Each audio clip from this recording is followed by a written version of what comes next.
Como bien sabéis, esto es algo que se ha hecho para dos tipos de personas. Las que tienen fobia a leer en la pantalla del ordenador, nos estamos repitiendo, ya lo sabemos. E incluso para aquellos que, siendo invidentes, pues no tienen acceso a la lectura de las páginas, salvo con programas adecuados. Otra de las cosas que os habréis preguntado es, vamos a ver, si este señor tiene editado un libro sobre estos temas, ¿por qué nos trae a cuento, después de acabar su charla, tantos libros? Bien, evidentemente los libros que yo tengo en mi poder y que he leído, evidentemente, son muchísimos más que todos estos. Y solamente os traigo los que me parecen los mejores, los más adecuados. De alguna manera es una especie de bibliografía, o sea, para que sepáis, veáis de dónde salen las fuentes y también porque son los que yo recomiendo que tengáis y no os molestéis en comprar basurilla, porque hay mucha basurilla por ahí editorial respecto a estos temas. Os estoy evitando de que vayáis a las estanterías y digáis, voy a coger este, me lo recomienda, no me lo recomienda. Bueno, como puedo jactarme de haber leído el 90% de los libros que tratan sobre lo que estamos hablando, en castellano, evidentemente, yo no sé otro idioma nada más que el mío propio y muy orgulloso que estoy. Pues entonces yo os muestro lo que hay en el mercado, incluso muchos de ellos están descatalogados, pero supongo que se podrán encontrar en librerías de segunda mano, y bueno, y ya en última instancia pues ya os presentaré mi obra, ¿eh? Sin más, empezamos a tratar nuestra charla, que hoy se va a tratar sobre el Ouroboros. Ya sabéis, el bichejo ese que se muerde la cola. Hay muchas versiones, ¿verdad? Está la serpiente, el dragón que se muerde la cola, dos serpientes, dos dragones, dos peces, diferentes animales mordiéndose la cola unos a otros. Pero vamos, generalmente la opinión más aceptada es la de la serpiente. Una serpiente que se muerde la cola. Eso que escucháis está sucediendo detrás de mí.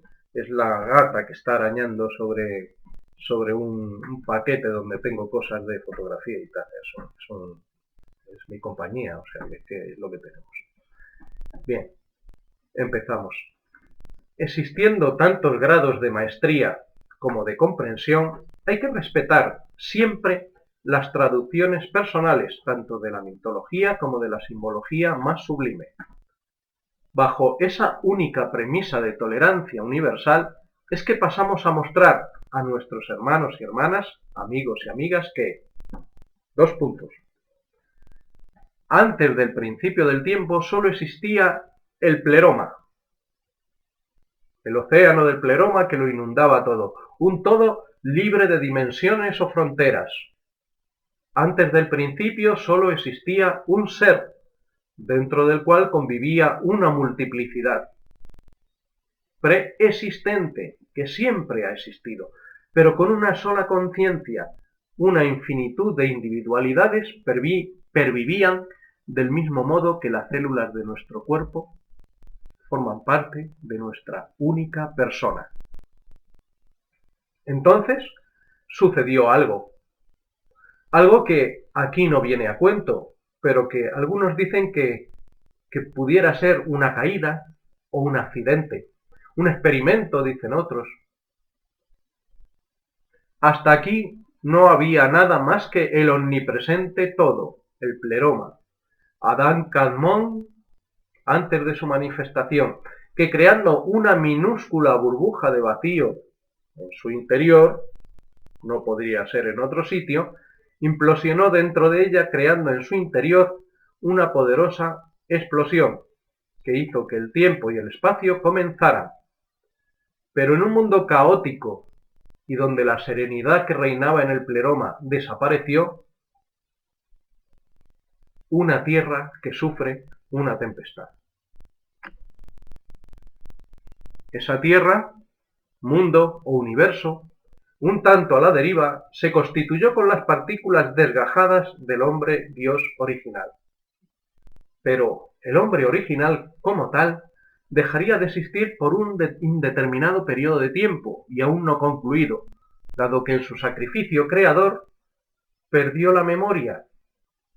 No obstante, antes de tal magno suceso, dejó grabada en cada una de sus sagradas y espirituales partículas un determinado cometido, como una especie de salvavidas en caso de que algo sucediera mal, como así parece que debió de suceder.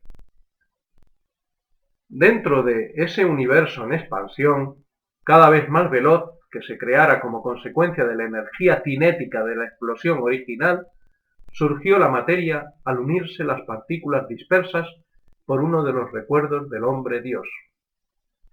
La fuerza de la gravedad.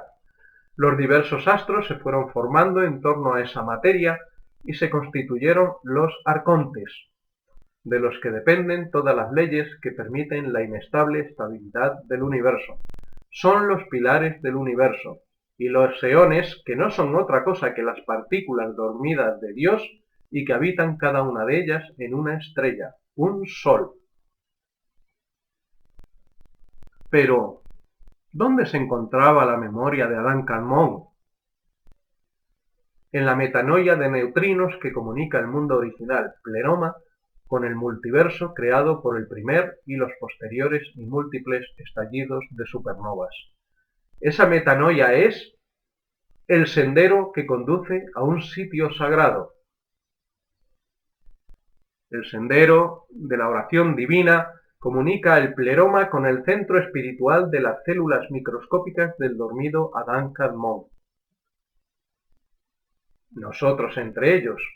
Pero el poder de los neutrinos del mundo original vibran a una frecuencia tan diferente a la de las otras partículas de este multiverso que apenas si pueden interactuar con ellas. De hecho, no interactúan, salvo que haya una voluntad para hacerlo.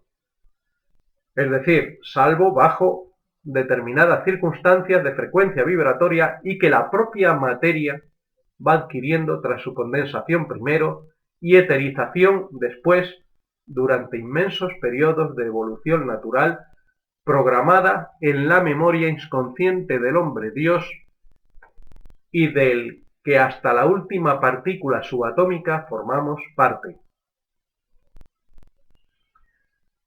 Aunque pudiera parecer lo contrario, no es posible perderse, a menos que voluntariamente se desee, dado que el sempiterno Espíritu Eterno es quien dirige la vida de todos y cada uno de nosotros. La personalidad, con un poderoso componente material corrupto y sujeto a la degradación y la muerte, cree ser ella la directora de nuestras vidas. Pero nada sucede sin alguna causa y que, aunque no seamos conscientes de sus decisiones, todo es por algo. Cuando se abandona el camino, se cae nuevamente en la tempestad y se regresa al mundo dialéctico de la experiencia material. Pero todo ello es por algo. No es como muchos creen, porque somos malos, caemos en el lado oscuro de la fuerza o somos duros de servir, como dijera algún falso dios. La personalidad del ser humano es tan imperfecta que está convencido que todas las cosas malas que le suceden son porque haya hecho algo mal. Pero no es así. La actitud de la criatura debe de ser consciente de que no existe el mal, sino un proceso evolutivo en donde se amalgaman experiencias dolorosas y agradables que están ahí por un motivo fundamental. El final del camino es una gloria o corona luminosa. El destino de todo el universo y de la criatura humana con él es romper la cristalización que provocaron los arcontes con el fin de crear los cuerpos que las células espirituales de Adán Kadmon pudieran habitar, entre ellas nosotros. la especie humana. Elevar hasta tal punto la vibración de nuestros átomos materiales que puedan permitir la interacción de los neutrinos del mundo original con la chispa de espíritu luminosa que albergamos en lo más profundo de nuestro código genético, a un nivel subatómico y enterrado bajo la pesada tara de una gran escoria de caótica materia cuántica. Una vez que el tiempo es propicio y nuestros cuerpos se han vuelto más sensibles a la vibración de la metanoia procedente del pleroma, se produce el toque de los neutrinos con esa minúscula chispa de espíritu que sólo tradicionalmente se ha considerado ubicado en el ventrículo izquierdo de nuestros corazones, dado que en realidad está ubicado en lo más interno y profundo del ARN, ácido ribonucleico, en unos casos, del ADN, ácido desoxirribonucleico, en otros, y en la propia estructura cristalina de los seres considerados como inorgánicos o del propio éter, que interpenetra lo que los científicos consideran como vacío sin serlo. No hay espacio vacío. Llegados a este punto, hay que ascender 3 escalones para acceder al santuario. La primera iniciación se produce al ser tocada la chispa de espíritu por la frecuencia vibratoria de la metanoia que lleva consigo los neutrinos del pleroma. Solo entonces la chispa se despereza y empieza muy poquito a poco a tomar conciencia de su lamentable situación.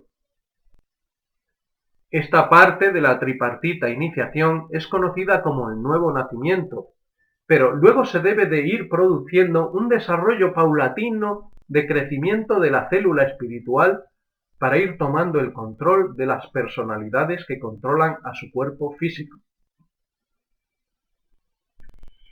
Ese crecimiento de la célula primigenia dormida, que ya está despierta, es la segunda iniciación, que termina despuntando en ese tercer escalón que es la iluminación, donde la propia personalidad ya no dispersa, sino unificada, que conociendo su situación de no poder dirigirse a ningún sitio, decide a motu propio darle el control tanto de sus acciones como del control del organismo físico al espíritu, ya debidamente crecido y consciente de la real situación. Existen 3 santuarios, al igual que escalones posee la iniciación: el santuario de la materia, las sensaciones, situado tradicionalmente en el ser humano en el vientre; el santuario del alma, las emociones, con sede en el corazón o el plexo solar; y el santuario de la mente, la razón, situado en la cabeza y controlando las 3 glándulas principales y relacionadas con la visión espiritual, como es el caso de la tiroides, la pineal y la pituitaria. Sobre el santuario está la cruz. Al igual que dentro de la semilla se encuentra en germen todo el árbol, asimismo dentro de la chispa de espíritu divina se encuentra holísticamente toda la materia, todo el ser humano, tanto espiritual como emocional y físicamente, todo el universo. Pero es al ser humano original al que realmente importa rescatar. Y para ello la antigua personalidad, debidamente preparada y unificada, con conocimiento de que su camino de tempestad no lleva a ningún sitio, se deja sacrificar, se autosacrifica más bien a sí misma. Pero es entonces cuando el majestuoso espíritu, ya como traje de bodas místico, no dejándola fenecer, es el que rescata a esa personalidad transmutada para convertirla en su más importante vehículo de manifestación. Solo en los iniciados de tercer grado, ese cuerpo-personalidad que formaba parte del alma mortal es transmutada en inmortalidad y capaz de vivir tanto en los mundos de la materia como en los mundos del más allá o del propio pleroma. Recordemos que se trata del mundo original e incorruptible donde Adán Kadmon vivía eternamente como un solo ser dividido en una infinitud, pero con conciencia única y universal. La cruz está dentro de un círculo. Ese árbol que se encuentra dentro de la nuez produce un reflejo en el mundo de la realidad de Maya. Los 4 elementos, el propio ser humano, las almas en definitiva, nunca dejamos de estar fuera del círculo del pleroma, y lo que hemos experimentado durante todas las vidas en este u otros planetas solo ha sido como una especie de sueño reflejado fuera de nosotros, pero un sueño que hay que detener, dado que en algún momento la divina representación teatral deberá de bajar el telón. Los arcontes siguen trabajando como máquinas automáticas que programadas, porque están preprogramadas, aunque solo se traten de un eón, espíritu viviente de Adam Kadmon, pueda parar el perpetuum mobile de la maquinaria. Es decir, solamente un eón despertando puede parar la máquina preprogramada y que está sustentada por los arcontes. La conciencia en la vida, nosotros y otras especies, somos los que podemos despertar a esos eones, nuestros cuerpos celestiales, para que la expansión del universo pueda ser frenada, cosa que al presente no ha sucedido aún, y se produzca la necesaria implosión del multiverso que nos conduzca hacia la unión de todos los eones que formarán el círculo previo en este lado de la comprensión gravitacional. El círculo emite luz espiritual, dado que, ya despiertos, pueden sujetarse al sendero sagrado de la metanoia de los neutrinos del otro lado. Todo acabará en un minúsculo punto o singularidad y la consecuente desaparición de la burbuja del multiverso que, habiendo sido fagocitado por el único que siempre de verdad ha existido, el pleroma. Este último círculo que se enciende al regresar en el mundo original, mientras se apaga en el que ahora conocemos, florecerá tal que fuegos de artificio como homenaje al regreso del hermano perdido. Es como un regreso al cero que representa la corona de Keter y existente antes del comienzo del espacio-tiempo. Hemos llegado por fin, tras el periodo iniciático universal de 9 grados, a un nuevo peldaño, el 10, más allá de lo comprensible por la mente actual, pues pertenece a algo que aún está por suceder. Bien, como os dije, ya van quedando pocos libros. De hecho, me está costando mucho trabajo el decidir qué libros os traigo. Y de momento os voy a traer un libro que seguramente esté descatalogado o a lo mejor otra editorial lo ha reeditado, vaya usted a saber. Es de Editorial Edad. El autor es Tobias Churton y se titula Los Gnósticos. Los Gnósticos. Este libro ya es un pelín, tiene sus añitos. Tiene las páginas amarillas. Y esto, vamos a ver, este es del año 1987, ¿vale? Bueno, pues nos pone detrás, dice, tras la historia convencional de la cristiandad, hay una tradición alternativa cuya clave está en los evangelios gnósticos. A esta historia, en principio nada simple, hay que añadir que su influencia se ha ido oscureciendo en el transcurso de los siglos. Ella empieza casi al final, cuando en el año 1945 se descubre en las arenas del Alto Egipto una serie de libros antiguos, una valiosa secuencia de enseñanzas secretas que se inicia en Alejandría en el siglo II, recorre la Francia medieval como una herejía peligrosa, pasa por el Renacimiento como una promesa de iluminación científica y se sumerge después hasta los tiempos actuales. El presente libro estudia la importancia que tienen las ideas gnósticas para cuestiones y situaciones de nuestro propio siglo, detallando las presiones políticas que condujeron a la eliminación del cristianismo gnóstico desde dentro de la propia Iglesia cristiana. Por sus páginas desfilan las voces prohibidas de los herejes como Valentinus, el poeta egipcio, Guilabert de Castres, obispo místico de Toulouse, Pico de la Mirandola, sabio renacentista, a los 24 años, y Giordano Bruno, el héroe hermético quemado por la Inquisición y sus oponentes, el obispo Ireneo, Atanasius Santo Domingo de Guzmán, la Inquisición y toda una tradición de represión y miedo. Estas páginas contestan finalmente la pregunta decisiva de si la salvación y la autoridad última están en la Iglesia y su obispado o en el alma del individuo humano. Y ahora os traigo una mole. Es lo más gordo que os he traído nunca. ¿Sabéis cómo pesa? A ver, ¿dónde está la grúa? Bien, esto es una enciclopedia en un solo volumen. El autor es Manly Palmer Hall y las enseñanzas secretas de todos los tiempos. Bien. Una obra imprescindible y uno de mis libros de referencia, dice Javier Sierra. Está visto que ha comido de buena fuente don Javier Sierra. Bien, yo os quería decir que Manly Palmer Hall es un individuo muy especial. Este estuvo desde pequeño estuvo relacionado con el rosicrucismo de Max Heindel. No conoció a Max Heindel, porque cuando él nació supongo que Max Heindel ya no existiría o no vivía. Él estuvo amadrinado, por decirlo de alguna manera, por la esposa de Max Heindel, por la señora Augusta Fox.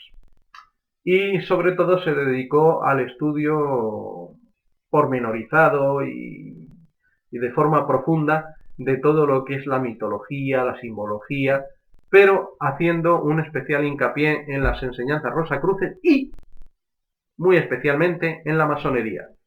Debido a su labor,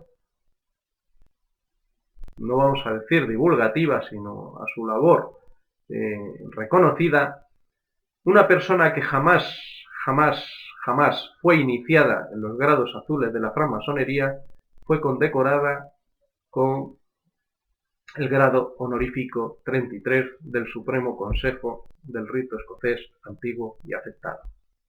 Estos casos, en teoría, suceden muy pocas veces y solamente se le dan a personas que, aunque no hayan sido masones, sin embargo, su trayectoria iniciática, su trayectoria profesional, su trayectoria intelectual sea merecedora de recibirlo.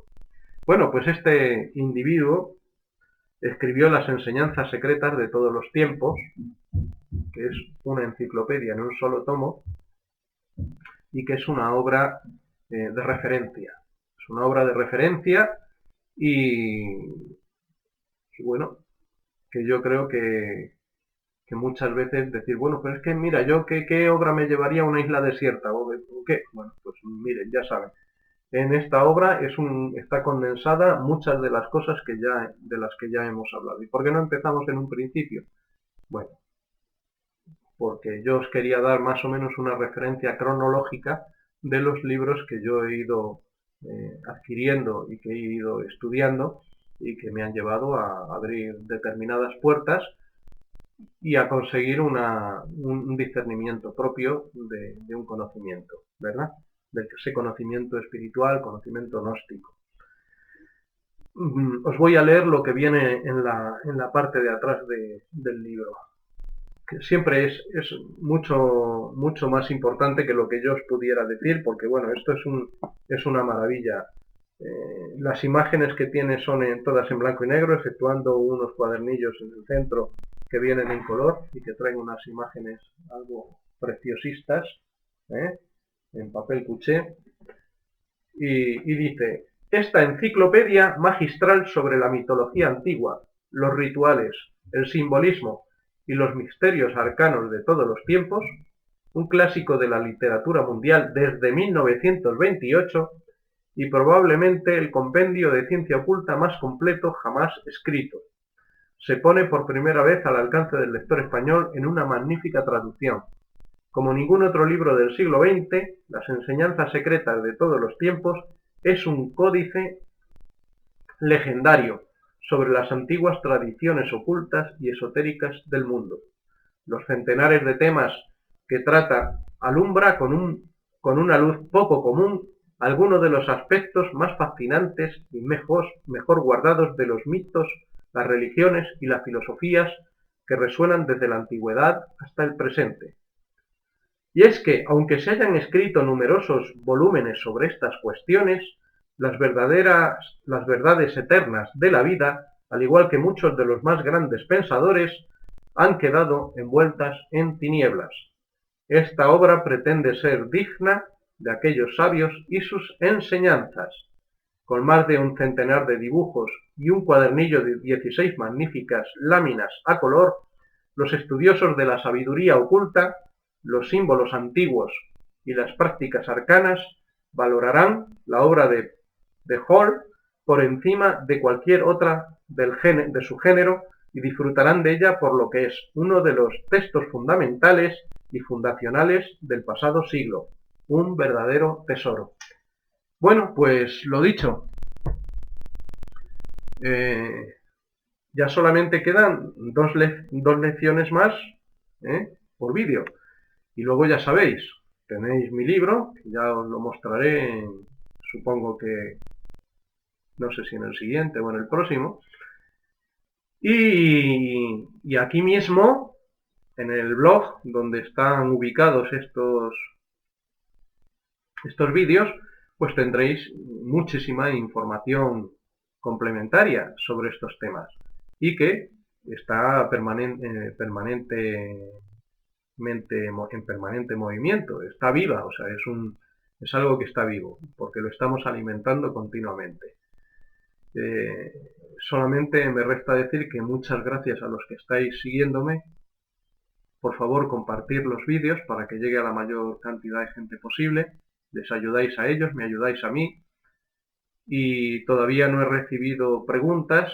Tampoco me voy a poner a llorar porque no las haga, porque no las hagáis. Supongo que si no las hacéis es porque de momento vais comprendiendo lo que yo digo o simplemente pasáis de ello y os acercáis y os largáis, cosa que me parece muy bien. No siempre estamos preparados para recibir determinadas enseñanzas. Tenemos que estar vibrando a una frecuencia de resonancia, la famosa resonancia. Si hay dos frecuencias que vibran a frecuencia distinta, pasan entre ellas y se separan.